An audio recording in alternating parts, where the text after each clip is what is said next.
Hello दोस्तों, बहुत बहुत स्वागत है आप सभी का SR with study tube channel में। दोस्तों, आज का वीडियो बीए सेकेंड ईयर के सभी छात्र छात्राओं के लिए बहुत ही इंपॉर्टेंट होने वाला है, क्योंकि जिन छात्र छात्राओं ने राजनीति विज्ञान लिया है उनके फर्स्ट पेपर के लिए हमने कुछ प्रश्नों को कवर किया है, जो कि आपके लघु उत्तरीय प्रश्न हैं। ये प्रश्न आपके बोर्ड पेपर में 3 नंबर के होते हैं। अगर आप एक प्रश्न सही करते हैं तो आपको 3 नंबर प्राप्त हो जाएंगे।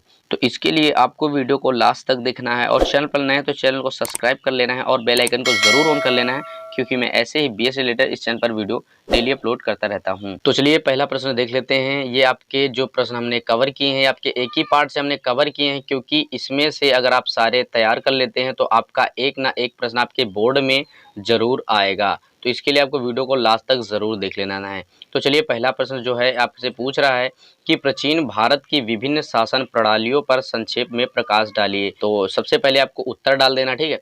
उत्तर डालने के बाद आपको हाईलाइट में लिखना है, जिसे आप हेडिंग बोलते हैं। तो उसे लिखना है कि प्राचीन भारत की शासन प्रणालियाँ, ठीक है। तो आपको हेडिंग में लिख देना है प्राचीन भारत की शासन प्रणालियाँ। फिर उसके बाद आपको लिखना है कि प्राचीन भारत की विभिन्न शासन प्रणालियों का रोचक वर्णन प्रोफेसर जायसवाल ने किया है। यानी कि प्राचीन भारत की जो विभिन्न शासन प्रणालियाँ हैं उसका वर्णन प्रोफेसर जायसवाल ने किया है। प्रोफेसर जायसवाल के अनुसार प्राचीन भारत में एक भोज्य शासन प्रणाली प्रचलित थी। यानी कि जायसवाल के अनुसार प्राचीन भारत में एक भोज्य शासन प्रणाली प्रचलित थी, जिसमें भोजक या भोज शासन व्यवस्था का संचालन करते थे।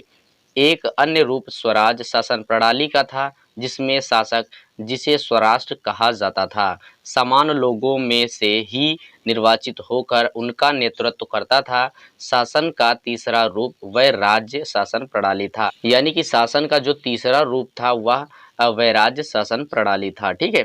तो जिसमें किसी राजा को नहीं वरन सारी प्रजा को राजपद के लिए राज तिलक कर दिया जाता था।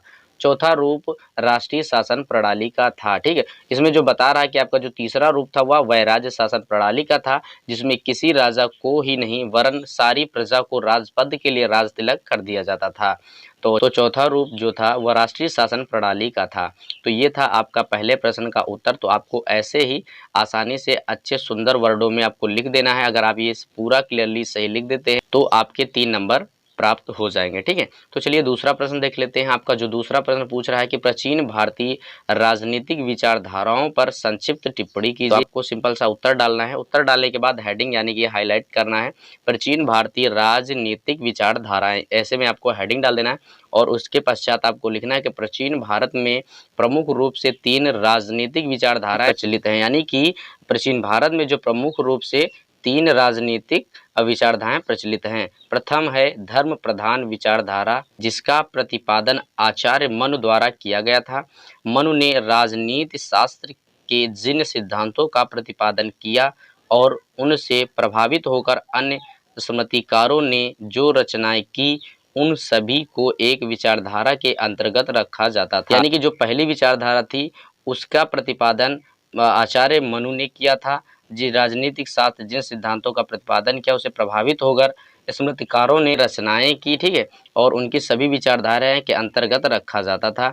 चूंकि यह विचारधारा धर्म को प्रमुख मानती थी, अंततः इसे धर्म प्रधान विचारधारा नाम दिया गया था। तो आपकी दूसरी जो विचारधारा थी वह थी दूसरी अर्थ प्रधान विचारधारा है, जिसका प्रवर्तन बृहस्पति ने किया था।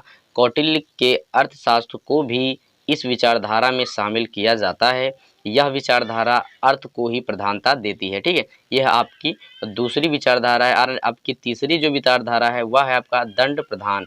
आपकी जो तीसरी विचारधारा है वह है दंड प्रधान विचारधारा है, जिसके प्रवर्तक डसना थे। ये वेद कालीन ऋषि थे और शुक्र नीति इन्हीं के दूसरे नाम से लिखी गई कृति है। इस विचारधारा के मानने वाले विद्वानों के बारे में निश्चितता का अभाव है।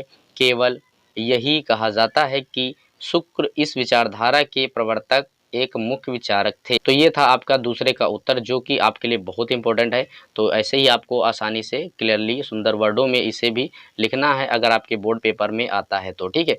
तो चलिए आपका अगला प्रश्न देख लेते हैं। आपका अगला प्रश्न जो आपसे पूछ रहा है कि राजनीतिक विचारों को प्राचीन भारत के योगदान पर संक्षेप में प्रकाश डालिए। यानी कि राजनीतिक विचारों को प्राचीन भारत के योगदान पर जो संक्षेप में प्रकाश आपको डालना है।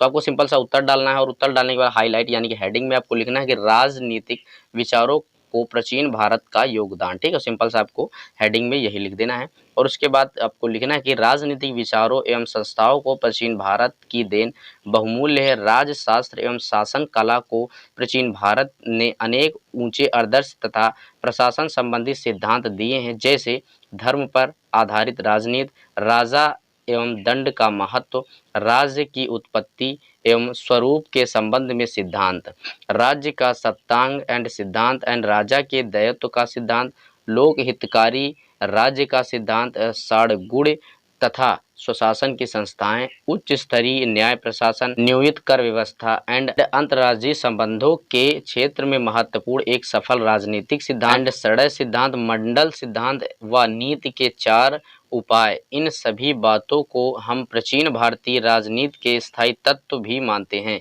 क्योंकि आज भी इसका महत्व विश्व के सभी देशों में कम या अधिक मात्रा में स्वीकार किया जाता था।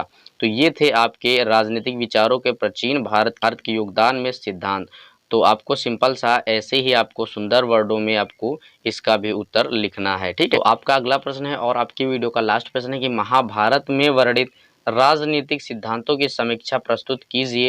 यानी कि इसमें पूछ रहा है कि महाभारत में जो वर्णित राजनीतिक सिद्धांतों की समीक्षा आपको इसमें प्रस्तुत करनी है।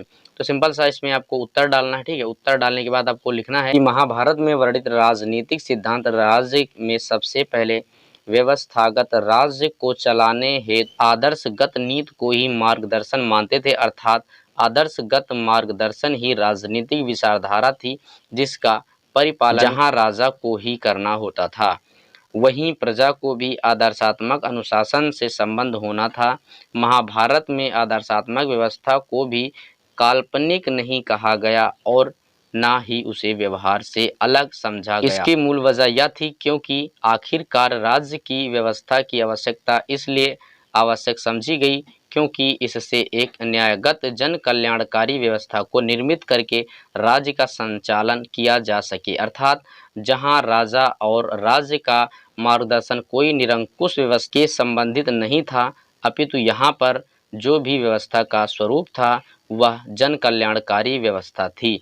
महाभारत में व्यवहारिकता में राज्य के उस विध्वंस स्वरूप को वर्णित किया गया जब राजा द्वारा आदर्शात्मक व्यवस्था से राज्य व्यवस्था को संचालित नहीं किया गया। तो दोस्तों इसे भी अगर आपके बोर्ड पेपर में आता है तो आसानी से आपको सुंदर से वर्डों में इसे भी लिख देना है। अगर आप सही पूरा क्लियर लिखते हैं तो आपको 3 नंबर प्राप्त हो जाएंगे। ठीक है, तो गाइस उम्मीद करते हैं कि ये सभी प्रश्न आपकी समझ में आ गए होंगे। अगर समझ में आए हैं तो वीडियो को लाइक करें और चैनल पर नए हैं तो चैनल को सब्सक्राइब करें। और गाइस अगर अभी तक आपके मन में कोई डाउट है तो आप हमें कमेंट सेक्शन में पूछ सकते हैं। तो गाइस चलिए मिलते हैं नेक्स्ट वीडियो में, तब तक के लिए बाय।